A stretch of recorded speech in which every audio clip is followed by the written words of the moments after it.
Ladies and gentlemen, please welcome Debbie Bianucci, President and CEO of BAI.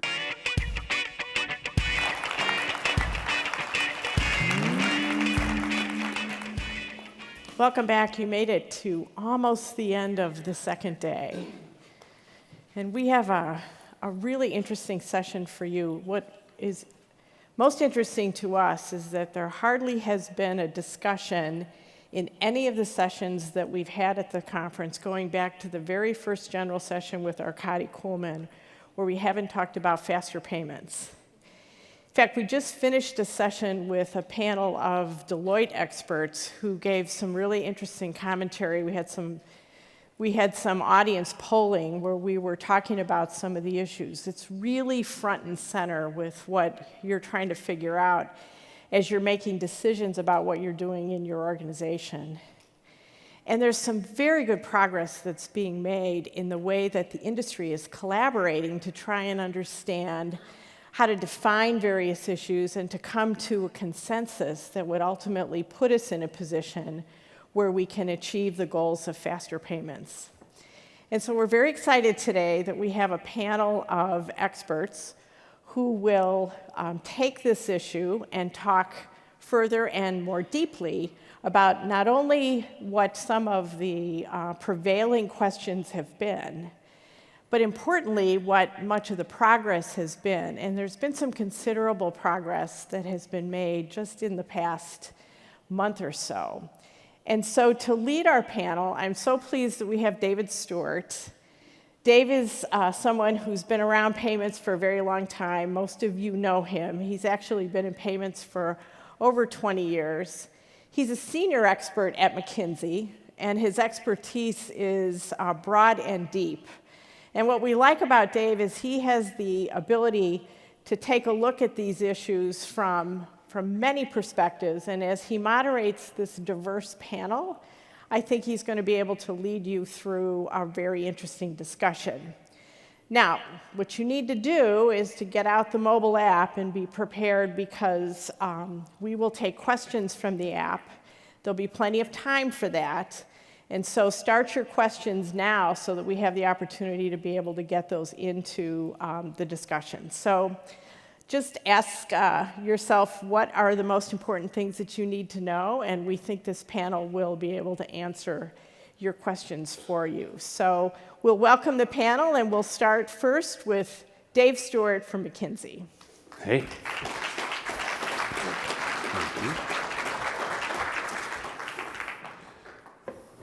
You're here.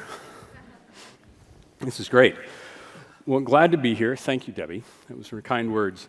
I'm going to introduce our panelists and then let them take it away. Please do email in questions, but working from your left to right, next to me, I have Sean Rodriguez. Sean is Senior Vice President and Faster Payments Strategy Leader for the Federal Reserve System. He's leading the Fed's activities to identify effective approaches to implement a safe, ubiquitous, faster payments capability in the U.S., and he chairs the Fed's Faster Payments Task Force. Next to him is Todd Adland, Senior Vice President and Payment Security Strategy Leader for the Federal Reserve System. Todd's leading the Fed's activities to address fraud risk and advance the safety, security, and resiliency of the payment system, and he's chairing the Fed's Secure Payments Task Force. Next to him is Tom Ray, Executive Vice President, Manager of Operations, Strategy, and Industry Liaison for U.S. Bank. Tom is a steering committee member on the Faster Payments Task Force. He's also chairman of the Clearinghouse PAYCO board, and he's on the board of ECHO and the ABA Payment Systems Administrative Committee. And lastly, Gary Stein. Gary is Deposit Markets Program Manager in the Office of Deposits, Liquidity, Lending, and Reporting Markets at the CFPB. Gary's responsible for monitoring issues, trends, and innovations related to the consumer deposit marketplace. He's a steering committee member also of the Faster Payments Task Force. He led creation of the Bureau's guiding principles for faster payments, and I think it's also worth noting that Gary is co-lead of the Bureau's inquiry of overdraft programs. Steve Mott was supposed to be here. He's a member of the Secure Payments Task Force. He did his darndest to get here. He's had an odyssey of a couple days, but ultimately couldn't make it. So we will over-index on Faster Payments Task Force members. So Just maybe to get us kicked off and level set, do you think, Sean and Todd, you guys could just sort of tell us what the Fed is up to these days and what you've accomplished over the last several months in this topic? Yeah, sure. And I'll lead it off. I'm going to be assisted with a few slides here. So I'm going to zip through those, kind of level set on the faster, and then Todd's going to come up and level set on what we've been doing in the Secure Payments Task Force area. Before I get started, I wanted to thank the BAI folks for having us, standing up this panel. Always great to be here amongst the BAI family and this organization. I also wanted to point out Todd and I's boss, who's sitting back there working on his BlackBerry, Gordon Workema. That means he's not paying attention to what we're doing, so that's a good thing. But Gordon is our payment strategy director, so he's leading this strategy work on behalf of the Federal Reserve, and Todd and I are of course, working closely with him in all these endeavors. So great to have Gordon here as well. Then one other person I'd like to point out, Connie Fine up here in front, runs our industry relations function that's also supporting all of this industry outreach that we're doing with the task forces and the broader strategies work. So Connie, thanks for being here too. So let me level set a bit on the faster work, and I'm thrilled to have Tom and Gary up here as panelists because they are on our steering committee, as Dave pointed out. And I'll also point out that Dave went through the introductions for all four of us in about the same amount of time that Debbie went through her introduction of Dave. I think we got a little short shrift on our intros, don't you, fellas? I think most of us have over 20 years of payments experience. But Dave got over 20 minutes of introduction. Sorry, Dave, I couldn't resist. I'm here for a reason. There's a bullseye on my back. Okay, so let's get into the faster task force. We'll level set there, and most of all, we're excited about having the dialogue with the team here as well as with all of you. So I want to, hopefully this thing's going to work. Okay, here we go. So most of you are aware of this strategy paper we put out about a year ago, right? Hands up. Okay. How many in the room are actually Faster Payments Task Force members? Or your organization is? All right. How about Secure Payments Task Force? A couple? Okay. Good. So you know a bit about this, many of you, in terms of the work we're doing. I'm going to talk to you about the faster work.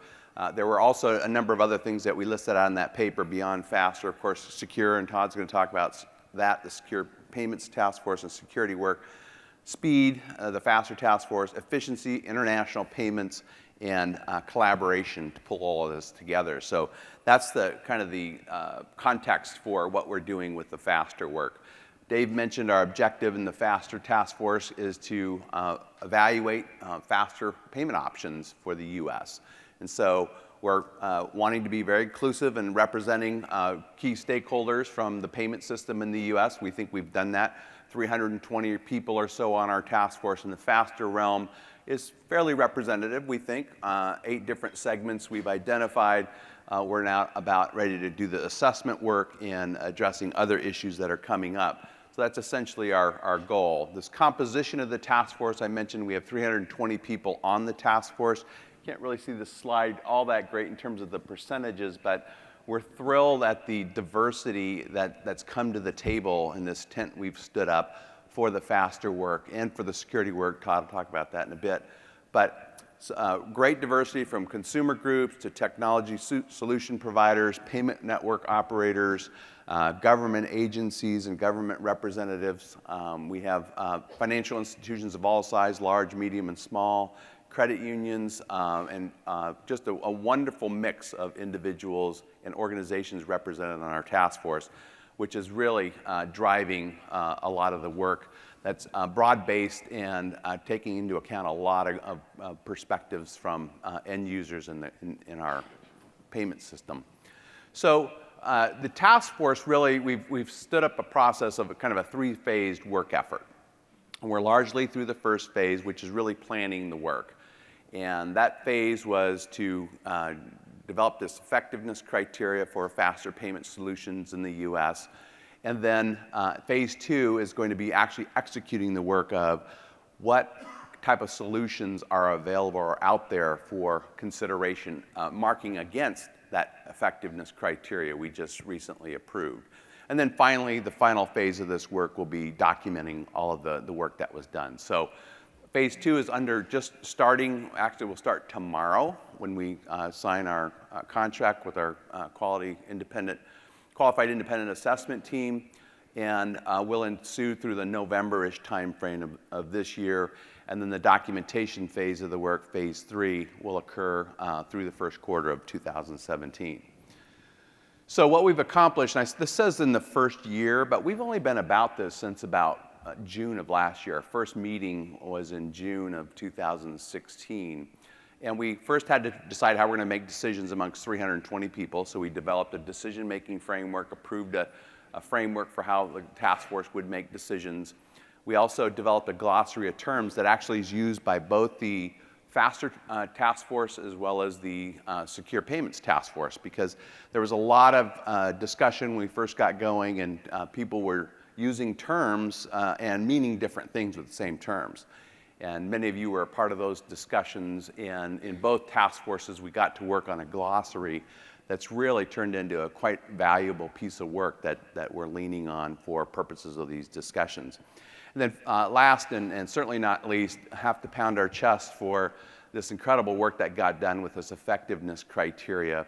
We were able to get 320 people to vote and approve a 36-point criteria, 31-page document with lots of words that have been wordsmithed thousands of times, as you can imagine, through 5 drafts of the criteria over a 5-month period.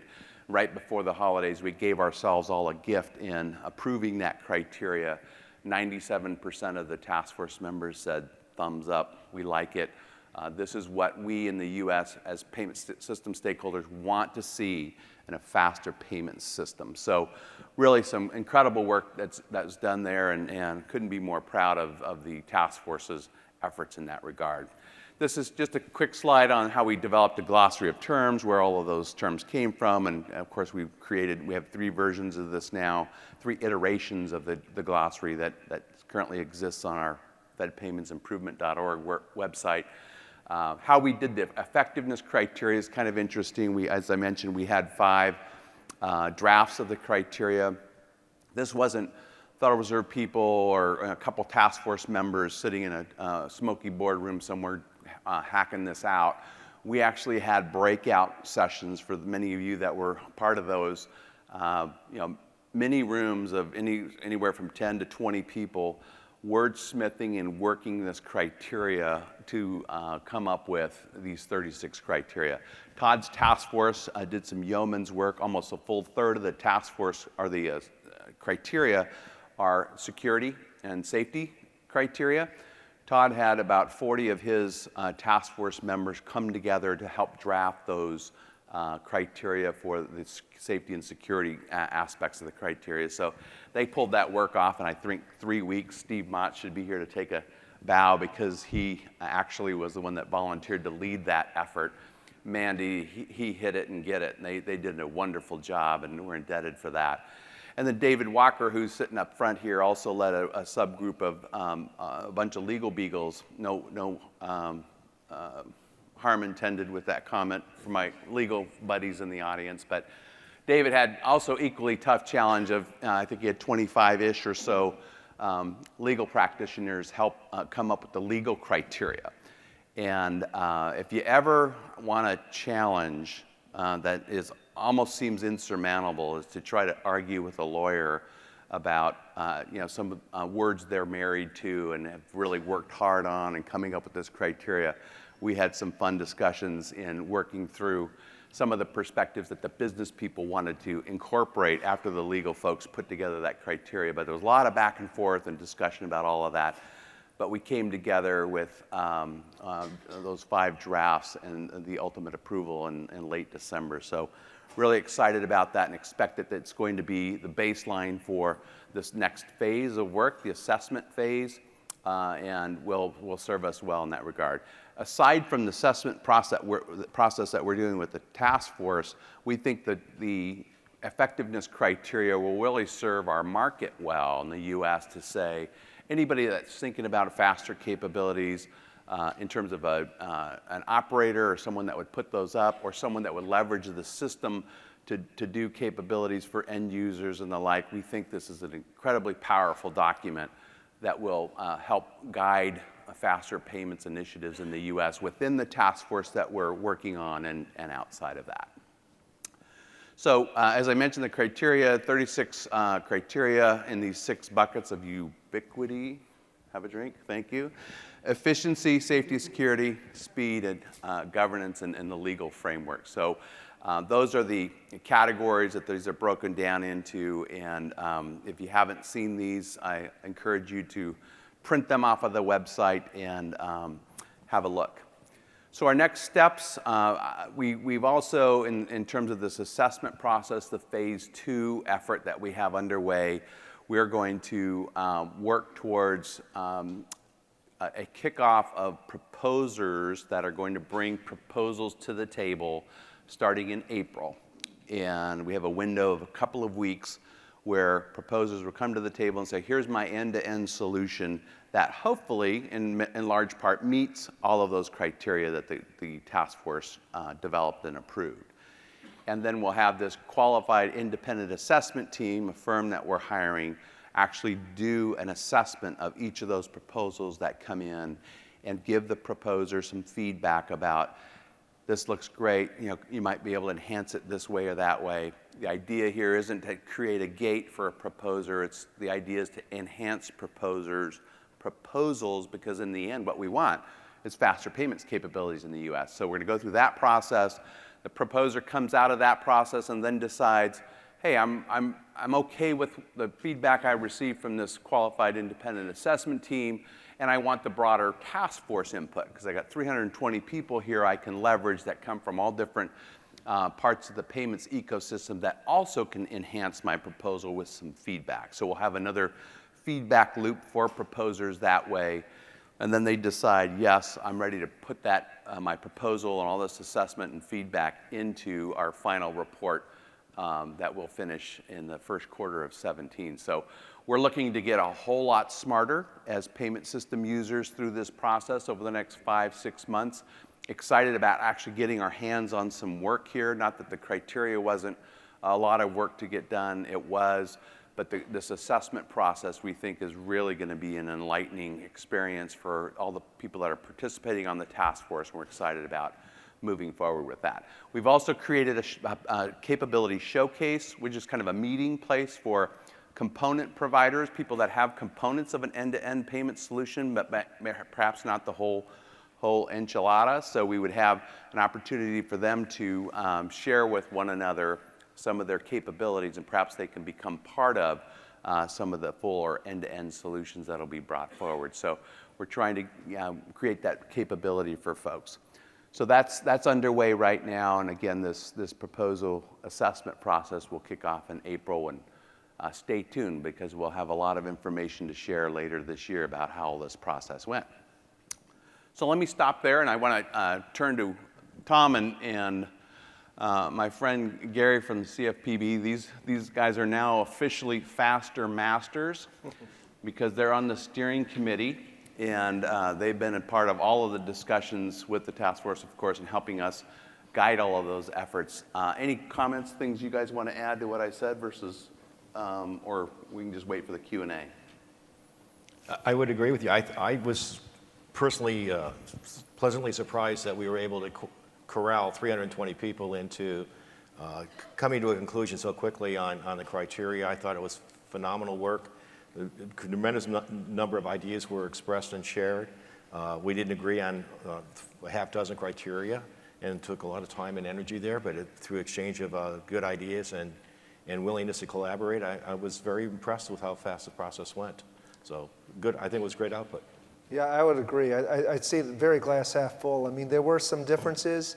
There was probably at least as much time spent on redlining as there was on really, probably more so on that than really agreeing on the concepts. I was very pleased. As Sean showed in the earlier circle graph or whatever, we have a pretty diverse set of stakeholders there.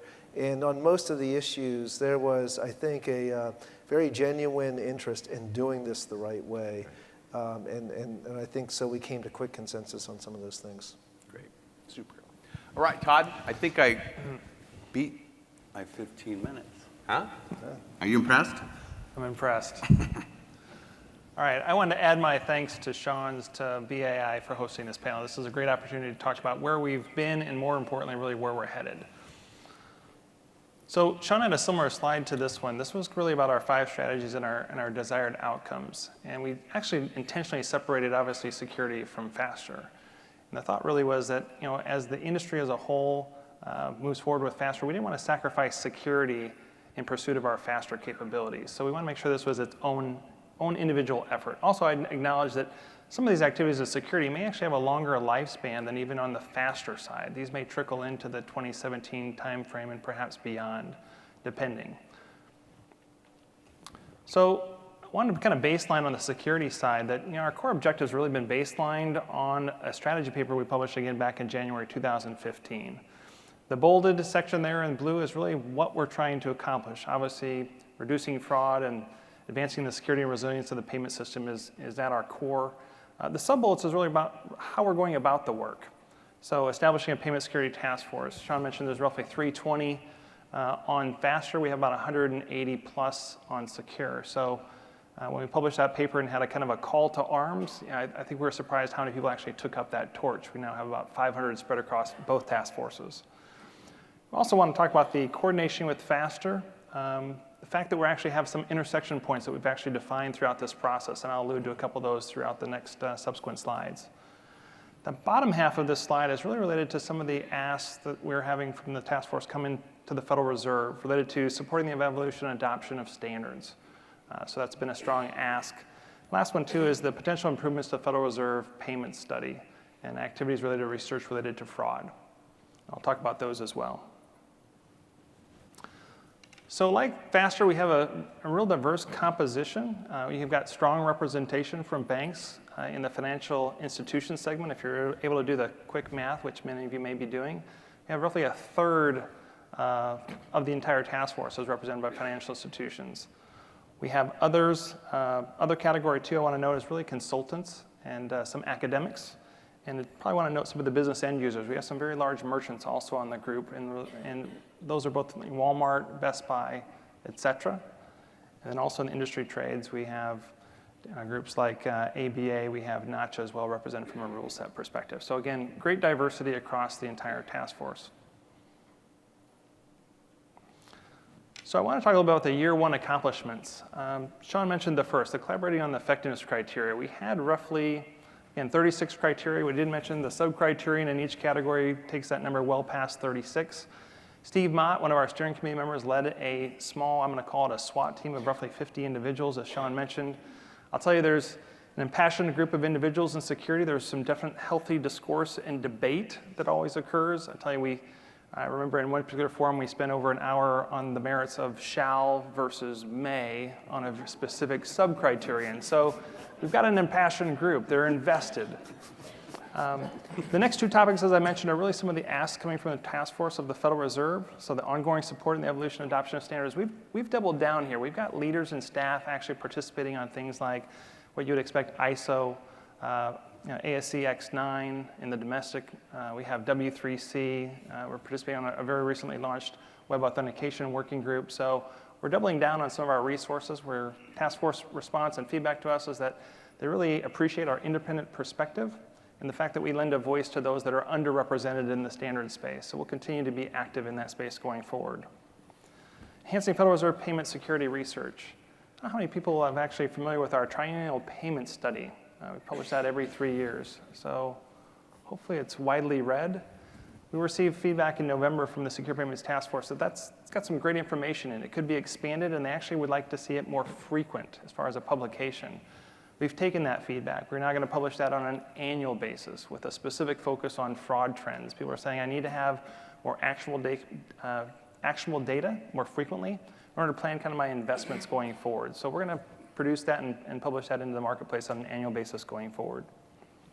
Last one is identify areas of focus. So this is where we spent probably an inordinate amount of our time in the latter half of the year really trying to identify what are the areas that are causing the greatest security challenges in the payment space. So in November, we actually whittled that list down. It started roughly at 12 back in August. We got it down to roughly 4 that we'd like to advance. We actually took a pause, too, to kind of revalidate that we're actually focusing on the right areas. We did a polling, much like you're doing here in these sessions today, with our full task force saying, do we think we've identified at least the right areas to advance? 97% said they agree or strongly agree that we have indeed identified the right areas. So we're very encouraged with kind of that validation as we move into the execution phase. So much like FASTER, kind of walking out of this planning phase in 2015, where you're defining the criteria, we've also been defining the actual focus areas on secure, where both task forces are moving into a really critical execution phase here at the start of 2016.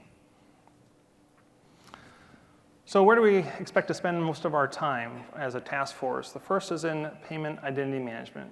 And really the premise here is that given the sheer size of the number of payment participants, as well as the exponential growth in devices, this is becoming a real challenge across the payments industry. So we're looking at what are those challenges? Can we acutely define what those are, as well as opportunities that can kind of bridge those gaps. And we're very thankful we actually pulled Nancy O'Malley from MasterCard forward. She's got a wealth of experience in identity management. We're thrilled to have her leading this effort. This just was the first work group we launched. We launched it in January. It's not even probably 6-7 weeks old. We got over 45 individuals already signed up, so almost a third of our task force already signed up for that first initiative. So we're really encouraged by the participation. Work group number 2, which we launched literally last week at our full task force meeting in Kansas City, is on information sharing for the mitigation of payment risk and fraud. Now, to be clear, this is suggesting that information sharing isn't already occurring with the industry. I think many of you would agree that is occurring. I think the key here is it comprehensive enough? Is it broad enough? And is it reaching all payment participants? And is it happening frequent enough? So we want to kind of focus in on that. What's interesting about this work group, too, is many of our task force members, as well as our steering committee members, would acknowledge I think this is the greatest opportunity for some quick wins as we move forward. We're fortunate, too, that actually we've partnered up Glenn with another steering committee member named Brian Peretti. He's with the U.S. Treasury. He's with the Office of Critical Infrastructure Protection. He's got a strong focus on cyber and threat information. Glenn brings a strong focus on fraud. We think this will be a really dynamic group as we move forward. So registration is even still open for this, so I'll put a plug. For those that want to see me at the reception, we'll recruit you. Now, the next 2 areas of focus, these are ones that are on deck but are not yet launched. So we have data protection. Now, probably a surprise to no one that data protection is on the list when you think about the security breaches that we've had in the industry over the last 12 to 18 months. Nobody's been immune from this. We think there's additional protections that can be offered, and it's great that we actually have someone from one of our large merchants in Walmart with Reed Lutanen kind of coming forward to lead this effort on behalf of the task force. So we're looking to actually position this one for a 2Q launch, so stay tuned. We'll have more updates for you as the year progresses. Then the last one is really law and regulation coordination. This has really generated some of the most interesting dialogue in the task force. So to be clear, if you've read our paper, and that was published back in January 2015, we actually stated that we have a preference for non-regulatory, non-legislative action in this space. Well, even that being the case, that the task forces continue to resurrect this as saying this is still an area they want to continue to focus on and prioritize. The thought process is they want to take a handful of use cases and actually walk us through as to illustrate where there are challenges, gaps, inconsistencies in laws and regulations that make security a challenge in the payments industry. So to their credit, this has continued to bubble up, and we've got this positioned in number 4, and we look to launch this in either second quarter or the latter half of 2016. Let me pause, too. I want to reiterate that we're really pleased with the level of industry leadership that's come forward to lead these respective work groups. To fill these 4 chairs, it actually only took 4 phone calls. All 4 readily stepped forward to kind of take their part in the chair position to try to lead us forward, and we've been very thankful for their leadership to date. All right, so I want to talk just briefly about, so what's the structure look like to even support some of these activities from a secure perspective? So clearly we have the steering committee in the oversight position too. We have 16 members on our steering committee. Fortunately, one of those were not able to attend, and Steve Mott. He's taken an active role as well, but we actually have each work group position. You'll note we have a chair role. Obviously, we've already talked about that. We also have a vice chair role. Our thought process there was to get the vice chair from a different segment than the chair. We're just trying to reinstitute the fact that we really want some checks and balances as we move forward, even within the work groups, from participation from one segment versus another. We also embedding a number of Federal Reserve staff. So everything that says FR on this slide is a Federal Reserve dedicated staff member to these particular work groups. We'll make sure that we're getting the right support from the Federal Reserve perspective. Then across the bottom, we actually have a standards assessment team that we decided to stand up. And again, Steve Mott's kind of come forward to kind of lead this effort. He's taken a SWAT team of about 10 to 16 industry standards professionals. We'll note that in each one of these work groups, there's a standards element to them, and instead of deploying standards experts to each one of them, we said we'll take a horizontal cut at this. There'll be the input mechanism into those work streams, but they'll work in sequence fashion, one work group to the next to give that input.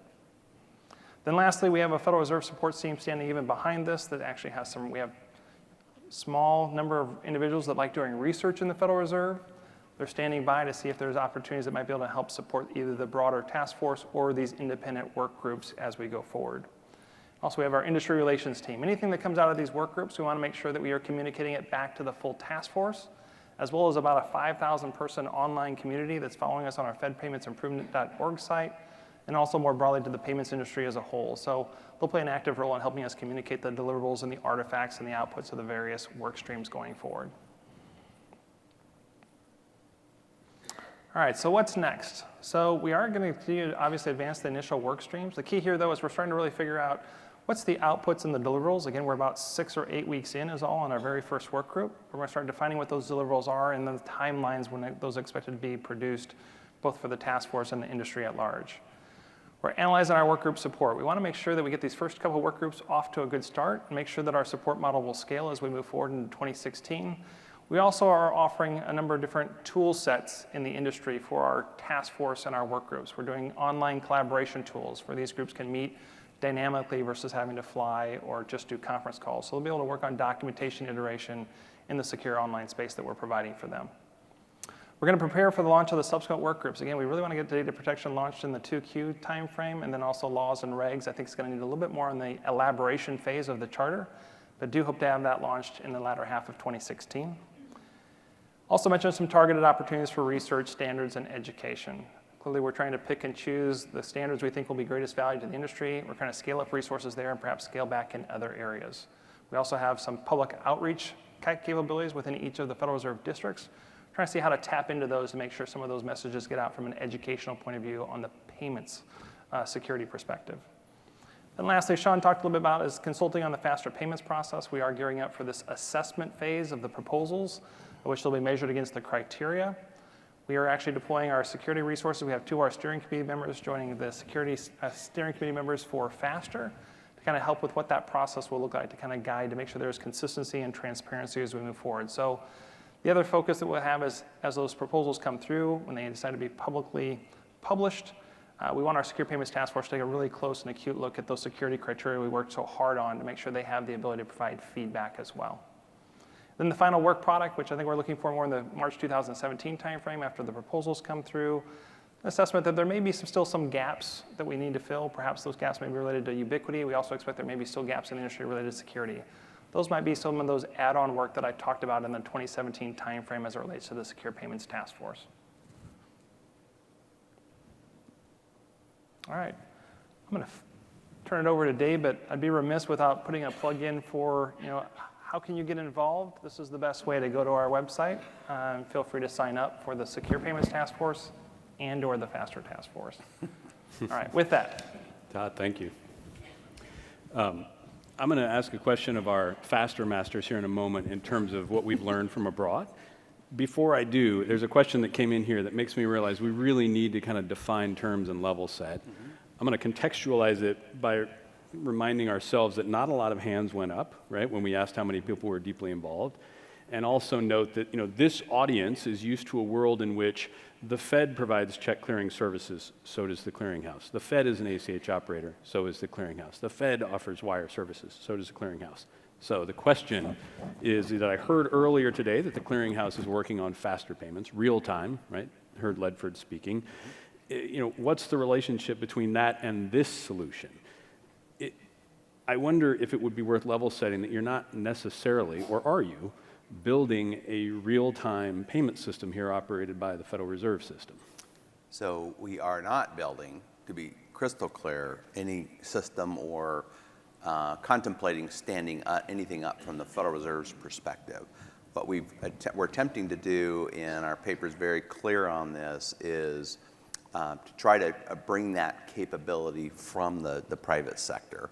And we've stood up a process here and working through criteria to help inform organizations like the Clearinghouse, other organizations that have faster capability to say, this is what the payment system stakeholders in the U.S. want in a faster payment system. This criteria was critical to that. And I know Steve and the Clearinghouse folks and others are looking at that very critically as a guide to say, yeah, okay, I've got a lot of great input on this criteria about what our system could and should be based on all this great stakeholder input. And what we're attempting to do with standing up this process is have it be complementary to market developments and not get in the way of market developments. We wanted it both to happen at the same time. Didn't want people waiting for the output of this task force before anything happens in the marketplace, and that's not happening, which is great. But I think we've stood this process up clearly to be a complementary process to innovators and technology firms, organizations like the Clearinghouse to move forward and be better informed about what to move forward on. You're facilitating, not building necessarily. Correct. Yep. So guys, you're faster masters. I like that. So as part of the task force, the U.S. is playing a bit of catch up here in the faster payment space relative to other markets. Have we brought any learnings from sort of overseas to bear in the discussion and so on? Any of you faster guys could take a crack at that. Let me start with that. I mentioned in the previous session that we are actually brought in a consulting firm to help us with our technology assessment and revenue or product assessment with real-time payments. And the value of them coming in to helping us think through these processes is the fact they bring global experience with them. They've been to the other countries, they've seen the new products released, they've seen how things have matured, what's worked and what hasn't. So from our perspective, I think the global experience is having a very strong influence in how the United States is building their infrastructure on faster payments.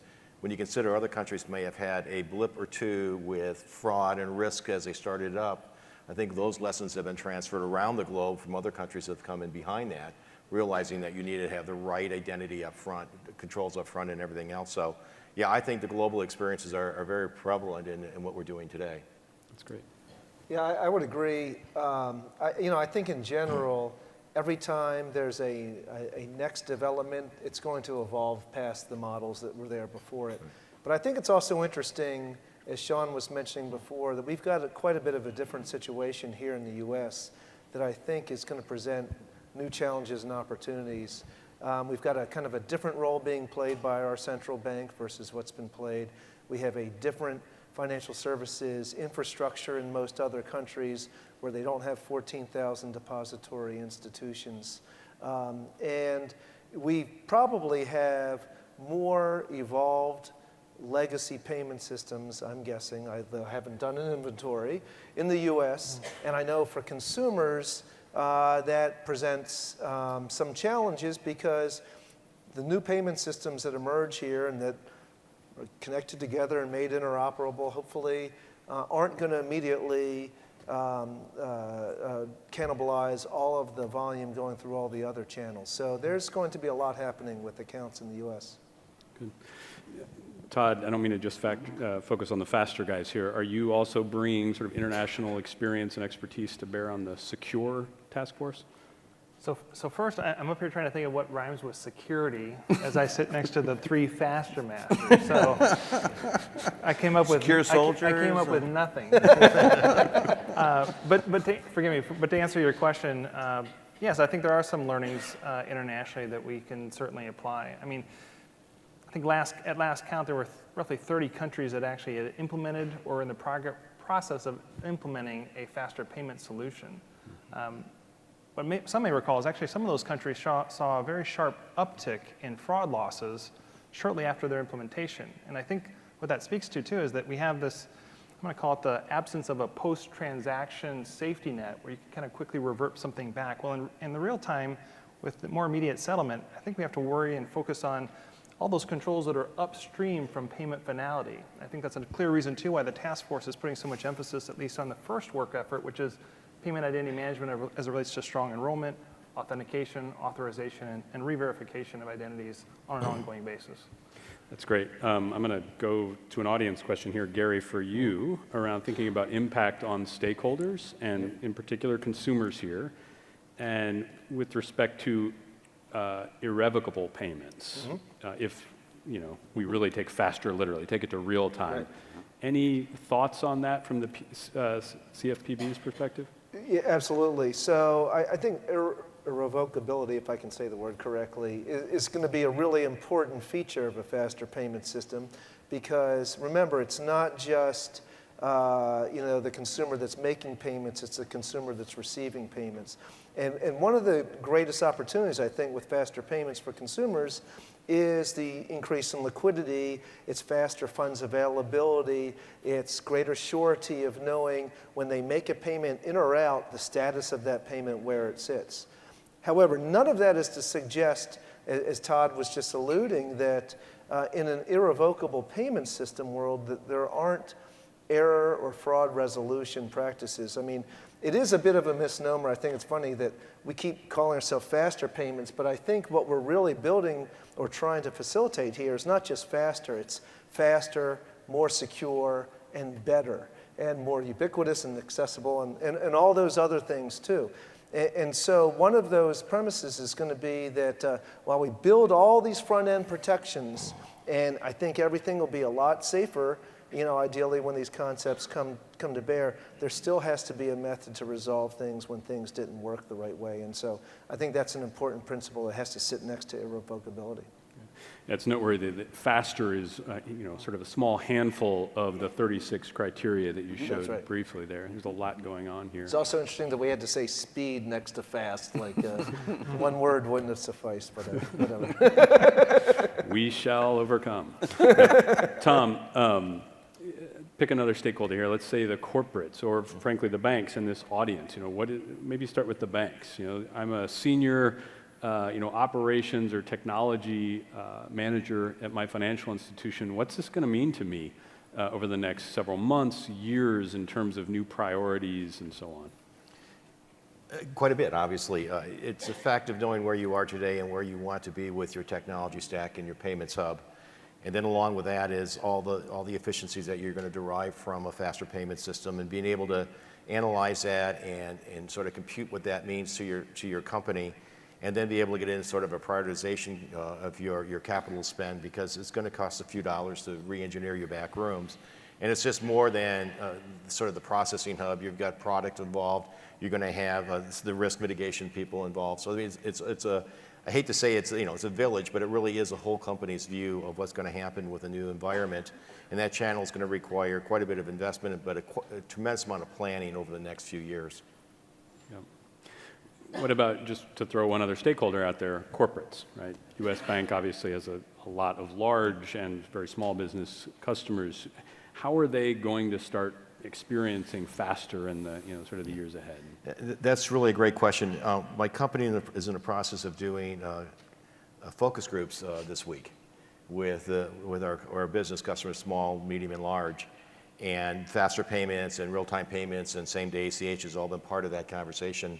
And what I think the bottom line here is that we're taking away from that is the education that we have to do in the marketplace with all of our end users here, whether they be a consumer or all the way up to the large corporates.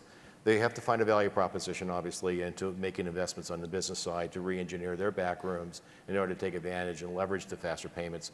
But that value proposition hasn't really been brought to the forefront yet. So I'm seeing that. I think one of the challenges that we have as an industry right today is, the full education of the benefits of real-time payments. Yep. It's interesting because if they're going to do more of this, they're going to do less of something. Right? I mean, whether it's writing checks, ACH, wire, theoretically, I know that has some folks wringing hands, but that's, there is going to be behavioral change out there that we'll either actively manage or sort of witness.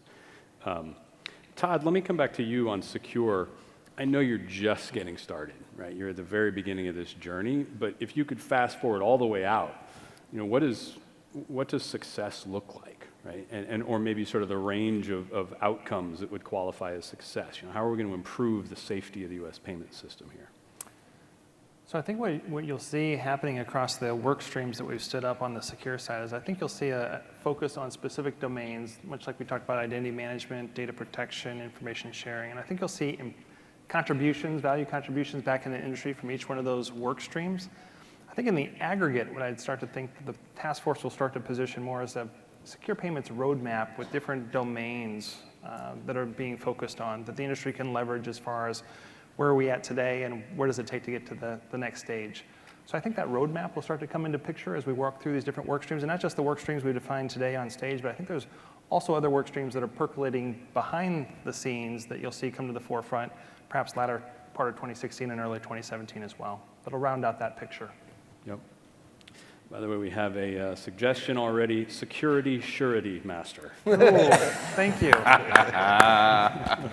Very nice. Surety master. I like it. You've described this process. You know, there are proposals coming in now, right? I know that there are a number of firms out there who have faster, and I'm going to use small f there, right? Faster solutions, some of which would involve retrofitting existing networks and so on. And some of which, as we've heard, you know, from the clearinghouse, involves building new stuff from the ground up.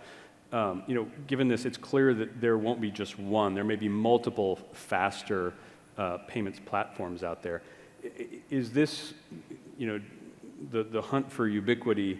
Is this going to sort of slow that process down? Is this all just part and parcel with natural competition in the market? I mean, what do you make of the sort of the diversity of solutions or proposed solutions out there thus far? What Sean makes of that is, you know, I'm thrilled about seeing the diversity. And we all know there's some real creative thinking going on, particularly on this side of the country, maybe a little north of here. And some of the innovators that are running around with some pretty cool ideas and actually implementing some pretty cool stuff. And we think we're going to get some of that to the table. We think we're going to get some of the technology firms to the table that already have capabilities. We're obviously hoping that the clearinghouse is going to come to the table.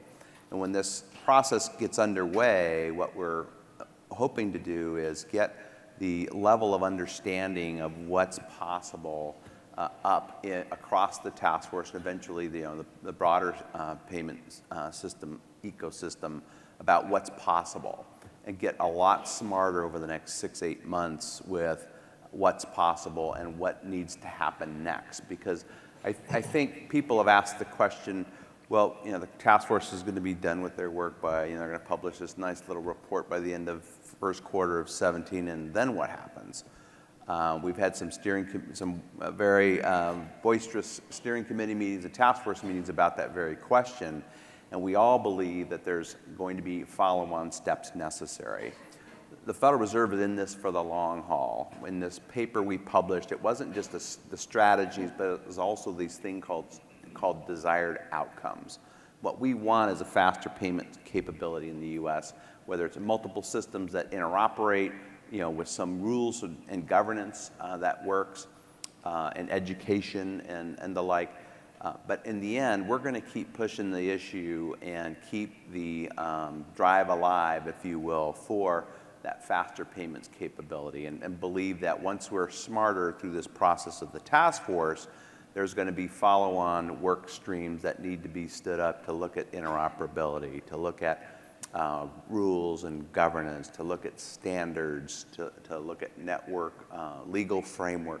Lots of things that still need to be done, but we're going to be better educated about where some of those possibilities lie and how we can hook them together to create this faster payments capability. So this is a question that came in sort of building on that, and I don't want to make you replay that whole thing, but sort of the purpose of this proposal process. It doesn't sound to me that you're making this sort of some binary compliance test, right? This one is faster, that one's not faster, et cetera.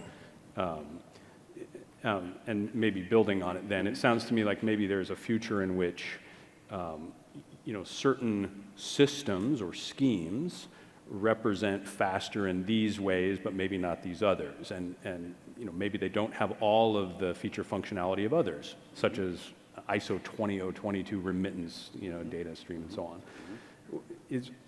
I'm sorry to kind of ramble with this a bit, but the purpose of this proposal process, again, is you're not picking a solution for yourselves, and you're not necessarily saying what's compliant with, quote, faster and not.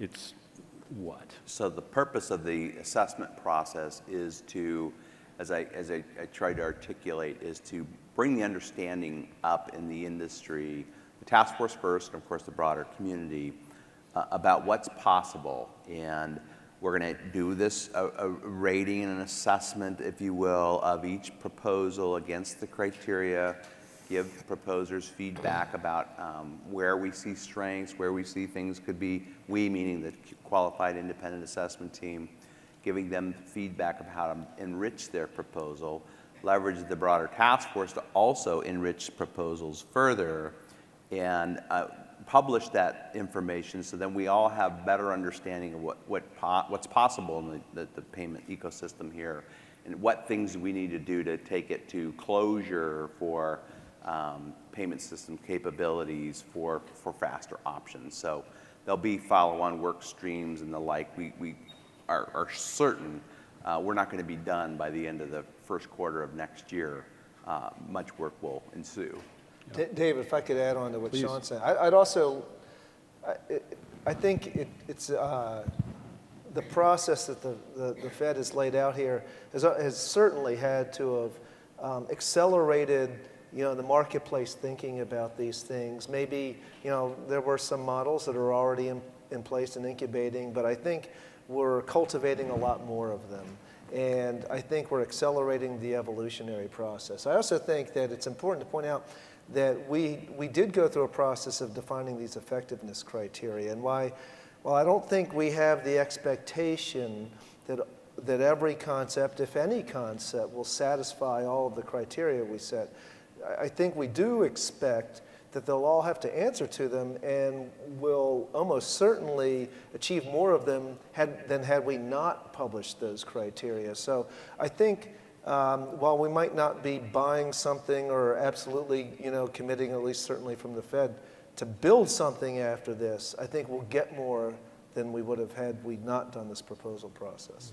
That's great.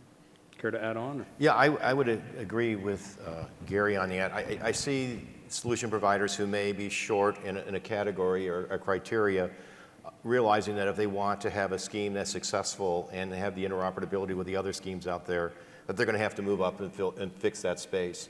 And I think that's going to get us closer and closer to more of a standardization, which is going to make it a little bit easier for that interoperability between the various service providers. So I think the criteria is a good place to focus. I think schemes will understand that where their strengths and weaknesses are, and they'll make decisions on how they would like to improve that. Yeah. I just want to make one other point about it, Dave, and that is our idea was never to pick a winner through this process. The idea was to increase the awareness and the focus on the issue. We think this process is doing that, and we're not looking at for the end game to say, all right, we've got one that can do it all and we're done. We may end up with a solutions that's great, that might do a lot of it, but we're not going to say recommendation A company's got it all wired. We're just going to do a qualified assessment of that, of all the proposals. Yeah, that's great. My first reading of this question struck me as almost just pandering to the audience here, but I really think it has some relevance these days. We as an industry like to complain about the fact that we never replace anything, right? We just add on. But, so that's the observation made here. But given the 36 requirements, if something or multiple things could check all those boxes, might it actually obsolesce, one or more of our existing payments rails out there? Has anybody pondered that on the task force? Okay. It's going to get rid of all of them. There's just going to be one or two. No, we are a country of choices. We have a lot of bad habits, I guess, and I see channels I see a reduction in volumes in those channels. I don't know if we'll ever eliminate those channels, but I think there's a very good chance. It's not going to be a near-term accomplishment. come back and check in 2030 or something like that, and we'll have a better answer for you as we see the industry mature into this channel and the evolution that we have and the innovation we have in the payments environment. I think you're going to start seeing much more electronics, so obviously probably less cash and then less check. And I think those are the two channels that are probably most at risk, but it's the most used channels in many cases, and it's going to be difficult to sort of break some of those habits. But I do think that I don't think it's going to go away near term, but I would like to be around for the 2030 discussion. Yeah, I don't know what's easier for the Fed to commit to, building a channel or killing a channel. But I think Tom's right. I mean, it's going to happen eventually. Maybe it'll happen faster.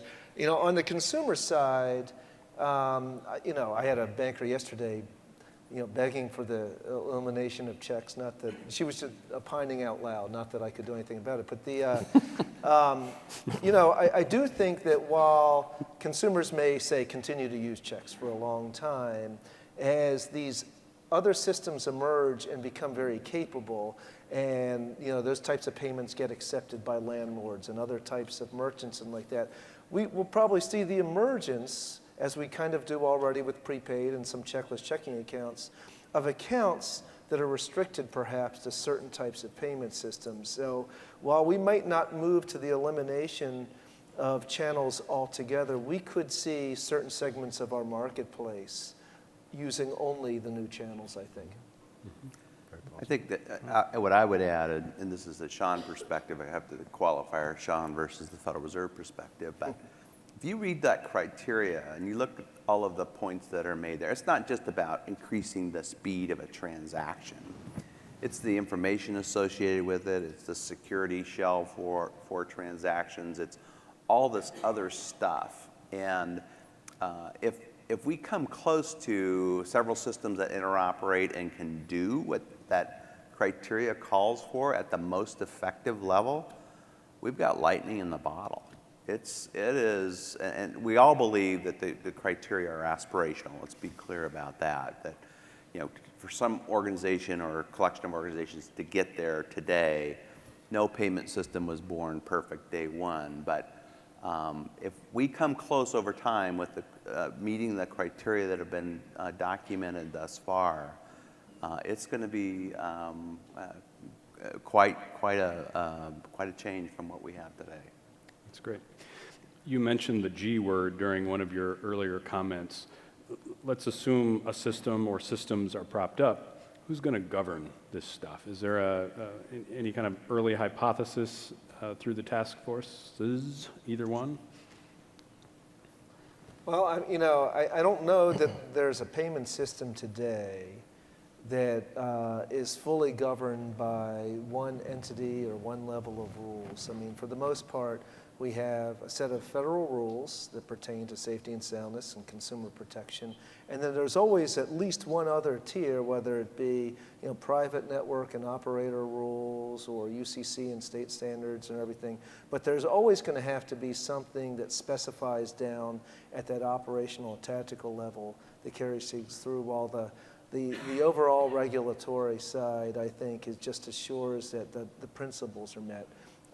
And so I think it's going to end up being a combination. There's always going to be regulatory oversight, but I think these payment systems themselves are going to some degree, have to self-govern. And I think that's why it's important that when they do get set up, that the rules are set up in a way that assigns liability, ensures that all of the providers have skin in the game, and that'll make it all work together, I think, much more effectively.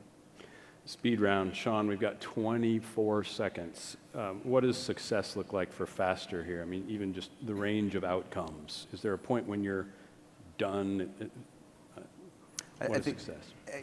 As I mentioned earlier, no payment system was born perfect day one. I think what we're going to have is a payment system that's new, different, has some capabilities, and will be iterated upon over time. ACH wasn't perfect when it was born. It took us 30 years and still counting, 40 years of iterations and enhancements and the like. Same with wire, check, all the payment capabilities. And I think That's what we're going to be dealing with here. We have technology available to us that we've never had before, and I think that's going to accelerate the iteration of a payments capability. In 2030, I hope it's sooner than what Tom was suggesting there, but I think it's going to happen faster just because we have technology that will enable that. That's great. Gentlemen and everyone here, please join me. Thank you.